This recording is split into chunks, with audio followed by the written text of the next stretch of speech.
नमस्कार दोस्तों, आज की इस वीडियो में हम बात करेंगे जल नीति की। हठ योग में आसनों के साथ साथ शुद्धिकरण की क्रिया के लिए षट कर्मों का वर्णन किया गया है। षट कर्म यानी कि 6 कर्म, 6 क्रियाएं। इन्हीं षट कर्म में से जो एक क्रिया है वह है नीति, और नीति के ही अंतर्गत जो क्रिया आती है वह है जल नीति।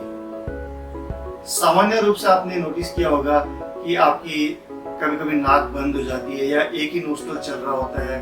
अक्सर ये होता है पॉल्यूशन की वजह से, वेदर चेंजिंग, जो मौसम में परिवर्तन हो रहा है उस वजह से, या किसी और अन्य कारणों से आपको सांस या नोस्ट्रल पैसेज आपका थोड़ा ब्लॉक हुआ रहता है, जिससे आपको सांस लेने में थोड़ा सा कठिनाई महसूस होगी।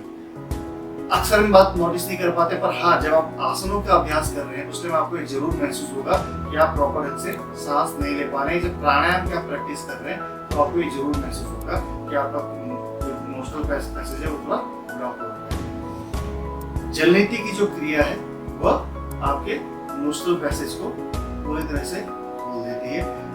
नोस्ट्रल पैसेज में किसी भी तरह का कोई संक्रमण हो रखा हो या किसी तरह से कोई म्यूकस या किस तरह कुछ जम रखा हो, इसको पूरी तरह से निकालने में मददगार है।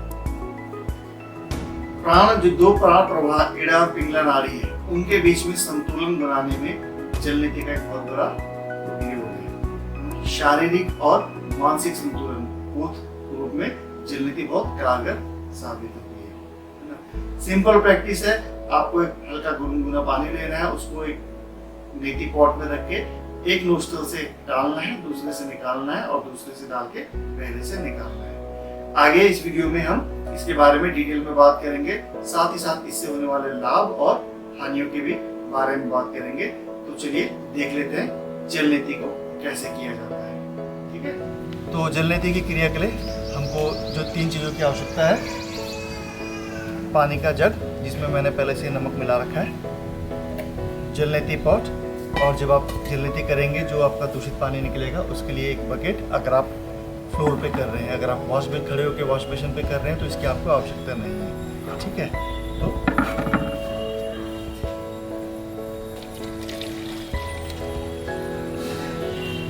गुनगुने नमक वाले पानी को मैंने इसमें मिला दिया। मेरा इसमें राइट नोस्ट्रल ज़्यादा सक्रिय है तो मैं राइट नोस्ट्रल से पहले स्टार्ट करूँगा, हल्का सा आगे की ओर झुकते हुए। ये जरूर ध्यान रखना है कि आपको इस अवस्था में बैठना, उग्र अवस्था में। ठीक है, हल्का सा सर को आगे झुकाते हुए।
ठीक इसी तरह से आप लेफ्ट नोस्ट्रल से भी करेंगे।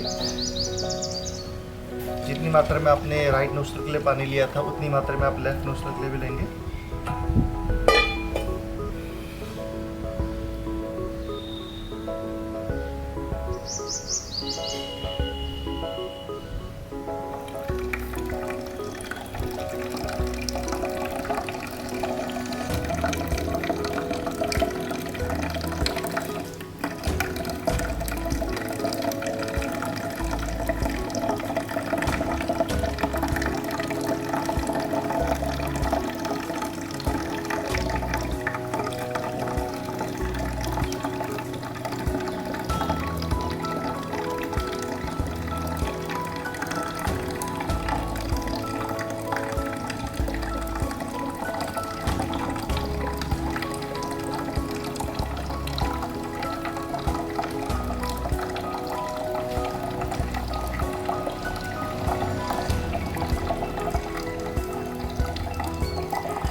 होगी हमारी जल नीति की क्रिया।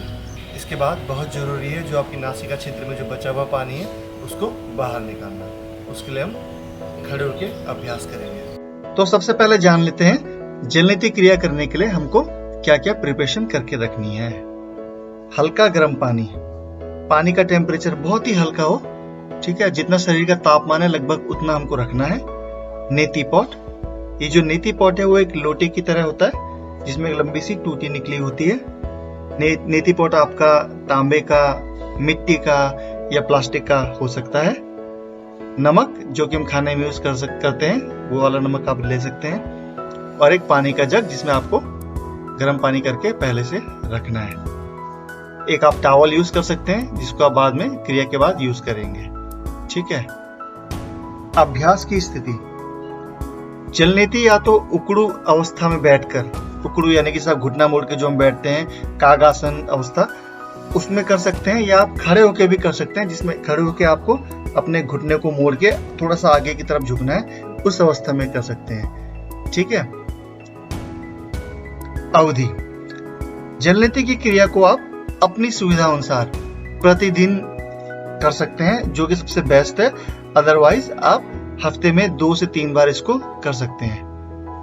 पूर्ण रूप से इसके लाभ पाने के लिए और इसके जितने जल्दी आपको अगर इसके लाभ चाहिए उसके लिए आपको इसको रोज करना सबसे फायदेमंद बताया गया और प्रातः काल का टाइम सबसे बेस्ट है इसको करने के लिए। इस क्रिया को एक एक बार दोनों नासिकाओं से करें और बहुत है, उसके बाद आपको दोबारा से रिपीट करने की जरूरत नहीं है, ठीक है। अब आते हैं इसकी विधि के बारे में। सबसे पहले एक जग या किसी और बर्तन में लगभग 1 लीटर गुनगुने पानी लीजिए। ध्यान रहे कि पानी का तापमान लगभग शरीर के तापमान जितना हो। उसमें लगभग 1 टीस्पून, छोटा टीस्पून आप नमक डालकर उसको अच्छे से मिला लें। इसके बाद जग से पानी नेति पॉट जो लोटा बताया है उसमें डाल के भर लें। अब आप उकड़ू अवस्था, कागासन की अवस्था में बैठ जाएं। अगर आप खड़े होके करना चाह रहे हैं तो कोई दिक्कत नहीं, आप वॉश बेसिन के सामने खड़े होके भी इसको कर सकते हैं, ठीक है। इसमें फिलहाल मैं आपको बैठने की अवस्था में बता रहा हूं कि आप कागासन की अवस्था में बैठ जाएं। पैरों के बीच 1.5 से 2 फीट का दूरी रखें और कमर से आगे की ओर हल्का सा झुक जाएं। आपको ये चेक करना है कि आपका नासिका का कौन सा दायां या बायां कौन सा छिद्र आपका ज्यादा सक्रिय, ज्यादा ओपन है। जब आपको वो पता लग जाए तो आप उस छेद में नेति पॉट जो आपका लोटा है उसकी नली को धीरे से और अच्छी तरह से फंसा दें। जब ये अच्छी तरह से फंस जाए, अब धीरे धीरे नेति पॉट को ऊपर की तरफ उठाएं जिससे कि पानी जो टोटी है उससे नीचे की तरफ को बहने लगे और धीरे धीरे नासिका की तरफ, नासिका जो छिद्र है उसमें जाने लगे। लोटे को धीरे धीरे उठाना है ताकि पानी धीरे धीरे जाए और ध्यान रहे कि जब यह क्रिया कर रहे हैं उस पूरी क्रिया के दौरान आपको मुंह से सांस लेनी है, ठीक है। पानी नाक के दूसरे छिद्र से निकलना चाहिए, मतलब कि अगर आपने टोटी जो है वो आपने दाएं छिद्र में फंसाई है तो पानी आपका बाएं छिद्र से निकलेगा। अगर आपको ऐसा लग रहा है कि पानी सही से नहीं निकल रहा है या उसमें थोड़ा सा रुकावट पैदा हो रही है तो आपको सर को थोड़ा सा एडजस्ट कर सकते हैं, थोड़ा सा नीचे ऊपर की तरफ एडजस्ट आप इसको कर सकते हैं। एक तरफ के छिद्र से प्रक्रिया समाप्त होने पर इसे नाक के दूसरे छेद से करें, मतलब कि जब आप टोटी से, जब आपका जल नीति का जो पॉट आपने भरा है वो आप एक छिद्र से कर लिया, पानी पूरा खत्म हो गया, फिर आप पॉट को दोबारा भरें, थोड़ा सा नाक से आप छींके, पानी जो बचा वो बाहर निकालें और अब यही क्रिया को आपने दूसरी नाक से रिपीट करनी है। दोनों छेद से यह प्रक्रिया करने के बाद सीधे खड़े हो जाएं और आगे बताए गए जो मैं आगे आपको बताऊंगा जल नीति की जो क्रिया के पश्चात आपको अभ्यास करने हैं उनको करना है, ठीक है। इससे क्या होगा, जो नाक के अंदर का सारा पानी, जो बैक्टीरिया और जो म्यूकस है वो सारा बाहर आ जाएगा। यहाँ पे आपको टॉवल की जरूरत पड़ेगी। इस क्रिया को करने के लिए हमको किन किन बातों का ध्यान रखना है, आइए उसके बारे में बात कर लेते हैं। सबसे पहले क्रिया करने से पहले हमें क्या ध्यान रखना है। जल नीति को शुरुआती रूप में सिर्फ और सिर्फ योग शिक्षक या योग चिकित्सक के सामने ही करें। बहुत जरूरी है, योग प्रशिक्षक या किसी चिकित्सक का आपके सामने होना जब आप ये क्रिया कर रहे हैं। जैसे मैं ये वीडियो बना रहा हूँ, ये जो वीडियो है और किसी आप किताब को करके कर रहे हैं तो वह खाली एक मार्गदर्शक है, लेकिन शुरुआती रूप में अगर आप कर रहे हैं या आपने थोड़ी बहुत प्रैक्टिस करी है, इतने आप निपुण नहीं है, तो प्लीज किसी योग प्रशिक्षक के सामने ही करें। सर्वोत्तम लाभ हेतु इस क्रिया को प्रातः काल आसन और प्राणायाम के पहले ही करें। अगर किसी वजह से आप दिन में या शाम को कर पा रहे हैं, टाइम की पाबंदी की वजह से, तो कोई दिक्कत नहीं, लेकिन बेस्ट लाभ इसके मॉर्निंग में ही है। इवनिंग में तो बिल्कुल ही अवॉइड कीजिए। क्रिया से पूर्व नेति पॉट को अच्छे से धो लें और साफ पानी का ही प्रयोग करें। लोटा जो है वो आपका प्लास्टिक, मिट्टी, तांबे या ऐसी किसी धातु का बना हो जिसमें कि आप जब जल रखें वह प्रदूषित ना हो और जल्दी से और खराब ना हो। ऐसा कहा जाता है कि तांबे का लोटा इस्तेमाल करने से अधिक लाभ मिलता है। इस क्रिया को बैठकर एवं खड़े होकर दोनों अवस्था में किया जा सकता है। बैठकर जल नीति करते वक्त शरीर एवं नीति पॉट के हिलने की संभावना कम रहती है, इसलिए आप बिगिनर लेवल पे हैं तो बैठकर ही इसको कीजिए। उदाहरण के लिए अगर आप दाएं नासिका छिद्र से पानी डाल रहे हैं तो आपको अपना सिर हल्का सा दाएं ओर झुकाना है और क्रिया के वक्त मुंह से धीरे धीरे श्वास लेनी है, इसका जरूर ध्यान रखें। नासिका से रक्तस्राव, बुखार या किसी और तरह की शारीरिक तबीयत खराब होने की स्थिति में इस क्रिया को बिल्कुल भी ना करें, ठीक है ना। अगर आपको थोड़ा तबीयत खराब लग रही है या किसी की गर्मियों में ज्यादातर नासिका से रक्तस्राव हो रहा होता है, उस अवस्था में इसको बिल्कुल भी नहीं करना है। क्रिया के दौरान आपको क्या ध्यान रखना है? पानी का प्रवाह केवल नासिका से होना चाहिए। यदि पानी गले या मुंह में प्रवेश कर जाए तो समझिए कि आपके सिर की स्थिति की जो आपकी सर जो आपने स्थिति बना रखी है वो सही दिशा में नहीं है, तो आप सर को आगे पीछे करके या हल्का सा ऊपर नीचे करके एडजस्ट कर सकते हैं। कुछ व्यक्तियों के साथ ऐसा हो सकता है कि आप कितनी भी कोशिश करें पर आप नासिका मार्ग से जल का प्रवाह नहीं हो पाता, ये बहुत ही कम हो रहा होता है, एकदम बूंद बूंद की तरह।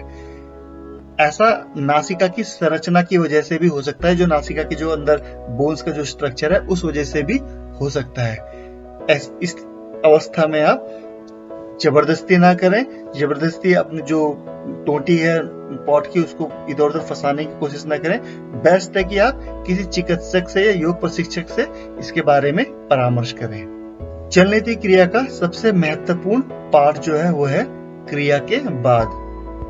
जब आपने जल नीति कर ली है उसके बाद आपको ये जरूर ध्यान रखना है कि नासिका को अच्छे ढंग से सुखा लें। क्रिया के बाद घुटनों को थोड़ा मोड़ के अपनी हथेलियां जांघ पर रखकर थोड़ा सा आगे की तरफ झुककर खड़े हो जाएं। इसके बाद दोनों नासिकाओं से हल्का जोर लगाते हुए सांस को बाहर छोड़ें। ऐसा 15 से 20 बार करना है और ऐसे ऐसे कम से कम 2 से 3 सेट करने हैं। इससे क्या होगा, जो नाक के अंदर जो बचा हुआ पानी है वो म्यूकस है वो सारा धीरे धीरे बाहर निकल जाएगा। कई बार एक तरफ के नासिका छिद्र बंद सा प्रतीत होता है, इसके लिए जलनीति क्रिया के बाद एक नासिका छिद्र को बंद हाथ से उंगली से दबा के दूसरी नासिका छिद्र से धीरे धीरे आपको हवा जो सांस है वो बाहर फेंकनी है। फिर ऐसा ही आपको दूसरी तरफ से भी करना है। जैसे हम अनुलोम विलोम में करते हैं ना, एक नाक को बंद करके दूसरे से बाहर फेंकना है, इसी तरह से करना, लेकिन जरा फोर्सफुली इसको करना है। क्रिया के बाद नासिका को सूखते समय अधिक जोर से ना छींकें। इसका बहुत ध्यान रखें कि आप बहुत जोर से ना छींक रहे हो। ऐसा करने से कभी कभी बचा हुआ पानी ये कानों में जा सकता है और आपको बाद में इसकी तकलीफ कर सकता है। क्रिया के बाद आप नासिका को सुखाएं और अंत में शशांक आसन भी लगा सकते हैं कुछ मिनटों के लिए। यह सुनिश्चित करना जरूरी है कि जलनीति क्रिया के बाद नाक के छिद्रों में पानी बचा न रहे, क्योंकि इससे सर्दी भी हो सकती है। बहुत इंपॉर्टेंट पार्ट है इस क्रिया का कि नाक में पानी ना बचे। इसके लिए आपको लेटना नहीं है, कुछ एक्सरसाइज या कुछ और नहीं करना है। एक अवस्था में बैठ के आपको पानी को बाहर निकालना है, तेज सांस छोड़ते हुए, ठीक है। जलनीति करने के तुरंत बाद सोना नहीं है, या किसी सोने जैसी अवस्था में या बिस्तर में आपको लेटना नहीं है। कोशिश कीजिए बैठिए या शशांक आसन की अवस्था में चले जाइए। इससे पानी श्वास नलिका के, अगर आप लेटे रहेंगे तो उससे क्या होगा, जो पानी है वो श्वास नलिका के मार्ग से होकर फेफड़ों तक पहुंच सकता है, फेफड़ों में संक्रमण हो सकता है। बहुत बार ऐसा देखा गया है कि जो लोग जलनीति कर रहे हैं, जो एक्सपर्ट हो चुके हैं, वो कई बार क्या करते हैं कि जल्दी जल्दी करिए और अपने कुछ और काम में चले गए। बिल्कुल भी ऐसा नहीं करना है। आपको जलनीति, चाहे आप रोज प्रैक्टिस करने वाले लोग हैं, आपने क्रिया करी, उसके बाद आपको कम से कम 5 से 10 मिनट आपको पानी बाहर निकालने में, नाक से बाहर जो बचा हुआ पानी उसको निकालने के लिए समय देना बहुत जरूरी है। अब बात करते हैं जलनीति से होने वाले लाभ की। वैसे तो जलनीति क्रिया के बहुत सारे फायदे हैं, लेकिन इस वीडियो में मैं मुख्य जो फायदे हैं उनको आपको बता रहा हूँ। नासिका के छेद बंद या कम खुले होने की दशा में आपके शरीर को पर्याप्त रूप से ऑक्सीजन नहीं मिल पाती। जलनीति की क्रिया आपके श्वसन प्रणाली को मजबूत बनाती है और आप खुलकर सांस ले पाते हैं, जिससे पर्याप्त ऑक्सीजन आपको मिल पाती है। यह क्रिया नासिका मार्ग और साइनस में जमे श्लेष्मा एवं प्रदूषण को बाहर निकालती है, जिससे सांस लेने में आसानी महसूस होती है। जलनीति की क्रिया नियमित करने वाले व्यक्ति को आंख, नाक और कान के संक्रमण जैसी कोई इस तरह की कोई बीमारी जल्दी से नहीं होती है। ठीक है। इस क्रिया को करने से मस्तिष्क को पर्याप्त मात्रा में ऑक्सीजन मिलती है, जिससे मस्तिष्क शांत रहता है, ज्यादा समय तक बिना थके काम कर सकता है। इतना ही नहीं, रेगुलर क्रिया को करने से माइग्रेन की समस्या भी दूर हो जाती है। जलनीति की क्रिया अस्थमा में बहुत लाभदायक है और श्वास लेने की प्रक्रिया को बहुत सरल बनाती है। ठीक है। क्रिया के करने के बाद आप दिन भर शारीरिक और मानसिक रूप से बहुत ऊर्जावान महसूस करते हैं। किसी भी तरह का जब हम कोई काम करते हैं, उसके एक तरफ जहाँ लाभ होते हैं, वहीं उसकी तरफ अगर हम सही से ना करें तो उससे हमको कुछ नुकसान भी हो सकता है। ऐसा ही इसमें भी है, इसलिए आपको क्या क्या सावधानियां बरतनी जरूरी है। पानी अगर अधिक गर्म हो या उसमें नमक की मात्रा संतुलित नहीं हो तो इससे नासिका छिद्रों में जलन पैदा हो सकती है। इसलिए बहुत जरूरी है कि आपको पानी, नमक की मात्रा चेक करना, स्वाद अनुसार होना बहुत जरूरी है। नमक की मात्रा अधिक होने से नासिका छिद्र में जलन या कभी कभी खून आने की भी संभावना बन जाती है। नीति पॉट को सही से पकड़ना तथा उसकी टोटी को नाक में सुरक्षा पूर्वक लगाना भी बहुत जरूरी है, अन्यथा इससे नासिका छिद्र में चोट, खरोच भी लग सकती है। ध्यान दें, जब आप नीति पॉट खरीदें तो ये जरूर चेक कर लें कि जो उसका नीति पॉट की जो टोटी है वो नुकीली तो नहीं है, सॉफ्ट होनी है, क्योंकि उसको आपको नाक में फंसाना, छेद में फंसाना नाक के, तो उसका सॉफ्ट होना बहुत जरूरी है। फोर्सफुली नहीं लगाना है। नीति करने के बाद अगर पानी पूर्ण रूप से बाहर ना आए तो इससे कान में दर्द, नाक में जलन, सिर दर्द या चक्कर आने जैसे लक्षण हो सकते हैं। इसीलिए बहुत जरूरी है, जलनीति क्रिया के बाद आप बैठे या खड़े होके आप पूरा पानी निकालिए, पूरा समय दीजिए पानी निकलने के लिए। क्रिया से पूर्व नीति पॉट को अच्छे से धो लें, अन्यथा उसमें होने वाले कीटाणु सीधा नाक के अंदर प्रवेश कर सकते हैं और संक्रमण पैदा कर सकते हैं।